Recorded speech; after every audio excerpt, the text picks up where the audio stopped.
ಅಕ್ಕ ಗ್ಯಾರಂಟಿ ಯೋಜನೆಗಳು ನಾ ಮಾತಾಡ್ತಿದ್ದೀನಿ ಮೇಲೆ ನೀವು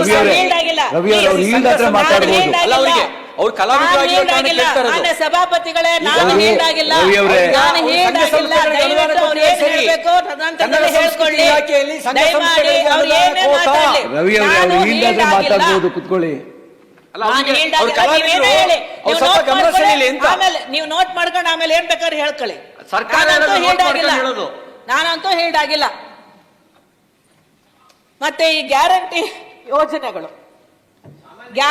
ಯೋಜನೆಗಳಲ್ಲಿ ರವಿ ಅಣ್ಣ ಎಲ್ಲೋ ಒಂದ್ ಕಡೆ ಹೆಣ್ಮಕ್ಳಿಗೆ ಅವಕಾಶ ಸಿಗೋದು, ನೀವು ಗಂಡು ಮಕ್ಕಳೆಲ್ಲ ಎದ್ ಮಾತಾಡ್ತೀರಿ. ನಾವ್ ಎಲ್ಲಿ ಹೋಗ್ಬೇಕು?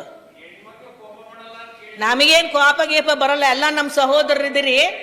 ಆದ್ರೂ ಸಹಿತ ಇಲ್ಲಿ ಹೆಂಗಿರ್ಬೇಕು ಅಂತಂದ್ರೆ ನೀವು ಬಾಯ್ ಮಾಡಿದ್ರೆ ಮತ್ ನಾವು ಮಾಡಬೇಕಾಕತಿ. ಏನ್ ಬಿಡಕಾಕತ ಹಂಗ?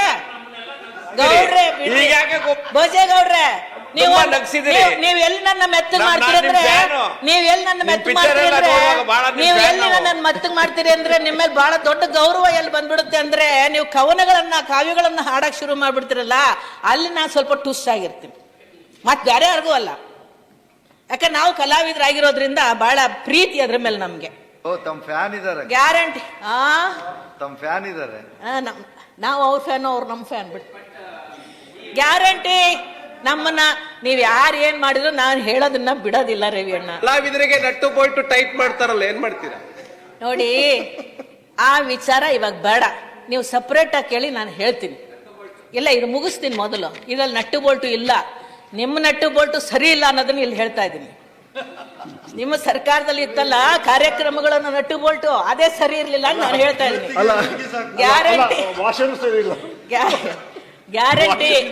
ಗ್ಯಾರಂಟಿ ಯೋಜನೆಗಳ ಬಗ್ಗೆ ಬಹಳಷ್ಟು ಸಲ ಕಲಾವಿದರ ನಟ್ಟು ಬೋಲ್ಟ್ಗಳ ಬಗ್ಗೆ ಹೇಳಿದ್ದು. ಇಲ್ಲ ನಾನೆಲ್ಲ ಹೇಳ್ತಾ ಇರೋದು ಮಾತಾಡಿಲ್ಲ ಅವರು ಮಾತಾಡಿದ್ದು ಕಲಾವಿದರ ನಟ್ಟು ಬೋಲ್ಟ್ಗಳ ಬಗ್ಗೆ. ನೋಡಿ, ಅವರು ಕಲಾವಿದರ ನಟ್ಟು ಬೋಲ್ಟ್ಗಳನ್ನ ಹೇಳಿದ್ರು ಅಥವಾ ಒಂದು ಪ್ರೀತಿಯಿಂದ ಹೇಳಿದ್ರು, ಗೌರವದಿಂದ ಹೇಳಿದ್ರು, ವಿನಂತಿ ಮಾಡಿ ಹೇಳಿದ್ರು, ಪ್ರಶ್ನೆ ಅದು ನಮಗೇ ಗೊತ್ತು. ನೀವು ರಾಜಕೀಯವಾಗಿ ಅದನ್ನ ಏನ್ ಬೇಕಾದ್ರೂ ಬಳಸ್ಕೊಳ್ಳಿ. ಅವ್ರು ಹೇಗೆ ಅವ್ರು ಯಾವ ವಿಧಾನದಲ್ಲಿ ಹೇಳಿದರೆ ಅವ್ರ ಮನಸ್ಸಿನಲ್ಲಿ ಏನಿತ್ತು ಅನ್ನೋದು ನಮಗ್ ಗೊತ್ತಿದೆ. ಅದರಿಂದ ಅದ್ರ ಬಗ್ಗೆ ಹೆಚ್ಚು ಚರ್ಚೆ ಬೇಡ. ರಾಜ್ಯಪಾಲರ ಭಾಷಣದ ಮೇಲೆ ಒಂದೆರಡು ಮಾತಾಡ್ತಿದ್ದೀನಿ, ದಯವಿಟ್ಟು ಶಾಂತ ರೀತಿಯಿಂದ ಕೇಳಿಸ್ಕೊಳ್ಳಿ, ನನ್ನ ರಿಕ್ವೆಸ್ಟ್. ಗ್ಯಾರಂಟಿ ಯೋಜನೆಗಳನ್ನ ಬಹಳಷ್ಟು ಸಲ ನಾವಿಲ್ಲಿ ಮಾತಾಡಿದ್ದೇವೆ. ಈ ಗ್ಯಾರಂಟಿ ಯೋಜನೆಗಳು ನಮ್ಮ ಸರ್ಕಾರ ಚುನಾವಣೆಯನ್ನ ಮಾಡ್ತಕ್ಕಂತಹ ಸಂದರ್ಭದಲ್ಲಿ ಯಾಕೆ ಘೋಷಣೆ ಮಾಡ್ತು? ಬಹಳ ಮುಖ್ಯವಾದಂಥದ್ದು.